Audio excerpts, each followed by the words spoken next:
ಅವರು ಕೂಡ ಬಹಳ ಪುಟ್ಟಣ್ಣಯ್ಯ ಸರ್ ಕೂಡ ಬಹಳ ಅದ್ಭುತ ಮಹಾನ ಸುಮಾರ ಇವತ್ತು ಸೆಷನ್ದೊಳಗೆಲ್ಲ ಭಾಳಷ್ಟು ಕಬ್ಬು ಬೆಳೆಗಾರರ ಬಗ್ಗೆ ಇವತ್ತು ಹೈಯೆಸ್ಟ್ ಆಗಿ ಕೂದಲ 5,000 ರೂಪಾಯಿಗೆ 1 kg ಮಾರ್ತೈತಿ.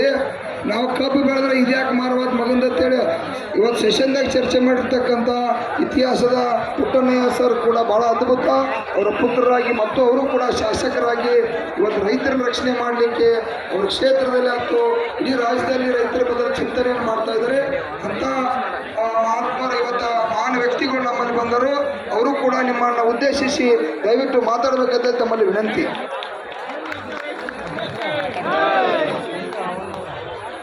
ಎಲ್ರಿಗೂ ನಮಸ್ಕಾರ. ಮೊದಲನೇದಾಗಿ ತಾವೆಲ್ಲ ಸೇರಿಕೊಂಡು ಇದೊಂದು ಐತಿಹಾಸಿಕ ಹೋರಾಟ ಸೃಷ್ಟಿ ಮಾಡಿದ್ರಿ. ನಿಮ್ಗೆಲ್ಲರಿಗೂ ನಾನು ಧನ್ಯವಾದಗಳನ್ನು ಹೇಳಕ್ಕೆ ಇಷ್ಟಪಡ್ತೀನಿ. ಯಾಕೆಂದರೆ ನೀವು ಮಾಡ್ತಿರೋ ಈ ಹೋರಾಟದಿಂದ ಇಡೀ ರಾಜ್ಯದ ಎಲ್ಲ ಕಬ್ಬು ಬೆಳೆಗಾರರಿಗೂ ಅನುಕೂಲ ಆಗೋ ರೀತಿಯಲ್ಲಿ ನೀವು ಹೋರಾಟ ಮಾಡ್ತಿದ್ದೀರಿ. ಇಲ್ಲಿರೋವಂಥವ್ರು ನೀವುಗಳೆಲ್ಲ ಸೇರ್ಕೊಂಡು ಮಾಡ್ತಿದ್ದೀರಿ.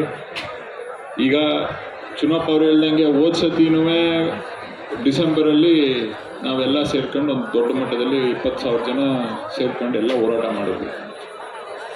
ಇದೇ ರೀತಿ ನಮ್ಮನ್ನೆಲ್ಲ ಕರೆಸಿ ವಿಧಾನಸೌಧದಲ್ಲಿ ಬೆಳಗಾಮದಲ್ಲಿ ಮಾತಾಡಿ ಏನಾದರೂ ಒಂದು ಇತ್ಯರ್ಥ ಮಾಡ್ತೀವಿ ಅಂತ ಹೇಳಿದ್ರು. ಇಲ್ಲಿ ತನಕ ಯಾವುದೇ ಥರದ ಬೆಳೆಯನ್ನು ನಿಗದಿ ಮಾಡಿಲ್ಲ ಕಬ್ಬಿಗೆ. ಪದೇ ಪದೇ ನಾವು ಕೇಳ್ತಾ ಇರ್ತೀವಿ, ನಾವು ಮನವಿಗಳು ಕೊಡ್ತಾ ಇರ್ತೀವಿ. ಹೋದ ಸತಿ ಮಾತಾಡಿದಾಗಲೂ ಮಾನ್ಯ ಮುಖ್ಯಮಂತ್ರಿಯವರು ನಾವು ಇದನ್ನು ಪರಿಶೀಲನೆ ಮಾಡಿ ಒಂದು ಇತ್ಯರ್ಥ ಮಾಡ್ತೀವಿ ಅಂತ ಹೇಳಿದ್ರು, ಮಾಡಿರಲಿಲ್ಲ.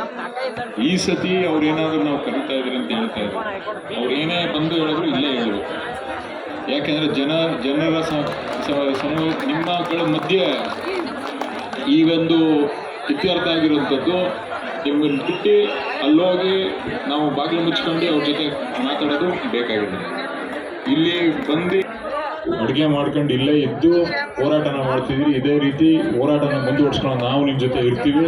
ನಾಳೆನೂ ನಿಮ್ಮ ಜೊತೆ ನಾನು ಇಲ್ಲೇ ಇರ್ತೀನಿ. ಏನೇ ಇದ್ರೂ ಈ ಹೋರಾಟದ ಒಂದು ಸುಮ್ಮನೆ ನಾವು ಶುರು ಮಾಡಿಬಿಟ್ಟು ಮಧ್ಯದಾರಿಯಲ್ಲಿ ಬಿಡೋದು ಬೇಡ. ಒಂದು ಅಂತ್ಯ ಕಾಣಿಸ್ಬೇಕು. ಇದಕ್ಕೆ 3,500 ಅಂತ ಹೇಳಿದೀವಿ. ಅದು ಇಡೀ ರಾಜ್ಯದಲ್ಲಿ ಬೆಂಕಿ ಎತ್ಕೊಂಡು ಉರಿತಾ ಇದ್ದ ಇದು. ಈಗ ನೀವು ಇಲ್ಲಿ ಮಾಡಿರೋ ಕೆಲಸ ಈ ಮಂಡ್ಯದಲ್ಲೂ ಇವತ್ತು ಜಿಲ್ಲಾಧಿಕಾರಿಗಳ ಕಚೇರಿ ಮುಂದೆ ದೊಡ್ಡ ಮಟ್ಟದಲ್ಲಿ ಚಳುವಳಿ ನಡೆದಿದೆ. ಇದೇ ರೀತಿ ಎಲ್ಲ ಪ್ರತಿ ಜಿಲ್ಲೆಯಲ್ಲಿಯೂ ಈ ಚಳುವಳಿಗಳು ನಡೀತಾ ಇದೆ. ಈ ಚಳುವಳಿ ನೀವೆಲ್ಲ ಹುಟ್ಟಾಕಿದ್ದೀರಿ, ನೀವೆಲ್ಲ ಸೇರ್ಕೊಂಡು ಅದನ್ನು ಒಂದು ಅಂತ್ಯಕ್ಕೆ ತಗೊಂಡೋದಾಗ ಈಗ ಸರ್ಕಾರದವರು ಅರ್ಥ ಮಾಡ್ಕೋಬೇಕಾದ್ರೆ ಇಷ್ಟೇ. ಈಗ ಇರೋದ್ರಲ್ಲಿ 3 ಜನ, ರೈತ ಬೆಳಿತಾನೆ, ಕಾರ್ಖಾನೆಯವರು ಇರ್ತಾರೆ, ಸರ್ಕಾರವ್ರು ಇರ್ತಾರೆ. ರೈತನ ಹತ್ರ ದುಡ್ಡಿಲ್ಲ ಕೊಡೋಕ್ಕೆ. ಇನ್ನೂ ಎಷ್ಟು ಕೊಡೋಕೆ? ಇನ್ನೂ ನಾವು ಈಗ ನೀವು ಬೆಳೀತಿರೋ ಬೆಳೆಯಲ್ಲಿ ನೀವು ಸಾಲ ತೀರ್ಸೋಕ್ಕಾಯ್ತಾ, ಜೀವನ ಮಾಡೋಕ್ಕಾಯ್ತಾ? ಇಲ್ಲ ತಾನೆ. ಅದು ಅರ್ಥ ಈಗ ಚೆನ್ನಾಗಿ ಜೀವನ ಮಾಡ್ತಿರೋರು ಯಾರು?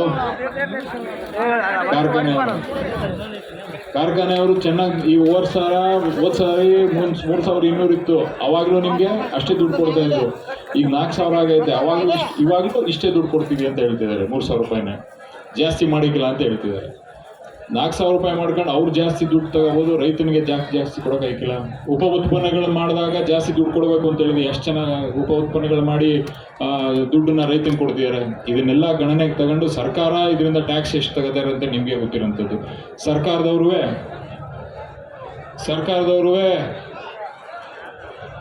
ನಾವು ಏನು ಈಗ ಬಡ್ಜೆಟಲ್ಲಿ ದುಡ್ಡು ಇಡಬೇಕು ಅಂತಿತ್ತು, ಬಡ್ಜೆಟಲ್ಲಿ ಸ್ಟೇಟ್ ಅಡ್ವೈಸರಿ ಪ್ರೈಸ್ ಅಂತ ಏನಿತ್ತು ಅದನ್ನು 1 ರೂಪಾಯಿನೂ ದುಡ್ಡಿಟ್ಟಿಲ್ಲ. ಅದರಿಂದ ದುಡ್ಡನ್ನು ಸರ್ಕಾರದಿಂದನೂ 1 ಟನ್ಗೆ ಇಷ್ಟು ಕೊಡಬೇಕು ಅನ್ನೋದ್ರ ಬಗ್ಗೆನೂ ಹಿಂದೆ ಮಾಡಿದ್ರು. ಅದನ್ನು ಈ ಸತಿ ಈ ಸರ್ಕಾರದಲ್ಲಿ ಮಾಡಿಲ್ಲ. ಇದನ್ನೂ ನಾವು ಆಗ್ರಹ ಮಾಡಬೇಕು. ಯಾಕೆಂದರೆ ಏನೇ ಹೆಚ್ಚು ಕಮ್ಮಿ ಆದರೂ ಸರ್ಕಾರದವರು ಆ ದುಡ್ಡನ್ನು ಬರ್ಸ್ಕೊಡೋಕ್ಕೆ ಮತ್ತು ರೈತರನ್ನ ಕಾಪಾಡೋಕ್ಕೆ